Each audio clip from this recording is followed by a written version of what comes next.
What does McDonald's, Kool-Aid, and $8 million shoes have to do with things coming to the NBA? Well, they're about to be part of some of the craziest accessories that NBA players ever wore in games. Plans for crazy shoes next season actually started with the shoe king, PJ Tucker. You know, a guy who bought an entire house just for his shoes and spent how much on them? How much have you spent on sneakers in your entire life? I'll say 4 or 5 billion vibes, easy guess. But instead of only worrying about shoes for himself, PJ recently worked with Nike to create these.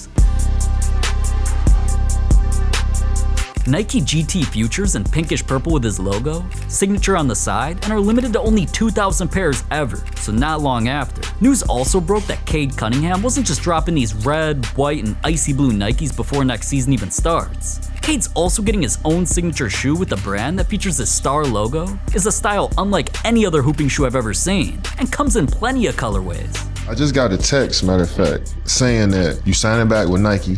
But not him, KD, or their shoes are like Devin Booker's that are inspired by McDonald's. Listen, as soon as I opened IG, I saw these desert-colored shoes with drive-thru on the tongue, Booker's name on the sole, and turquoise McDonald's arches, which had me wondering why the hell they weren't gold like normal M's. Turned out, Book teamed up with McDonald's for the All-American game and honored a famous restaurant in Arizona which, due to local ordinances designed to preserve the desert landscape, is the only location in the world without the iconic golden arches and has blue ones instead. I didn't even know that place existed, and I definitely didn't know that McDonald's could actually come up with dope shoes, cause last time they collabed with players, Harden's Mickey D's looked like a weather map, Anthony Edwards' shoes looked like they belonged on a clown, and speaking of McDonald's and clowns, let's just hope the new shoes could players super moves like these did. But shoes someone can eat are still different than pairs people can slurp on. Cause Ja Morant got a collab with Kool-Aid and is releasing new colorways of his shoes in Pink Beam and Lemon Venom, which if you ask if I'm copping a pair, I'd say, oh yeah!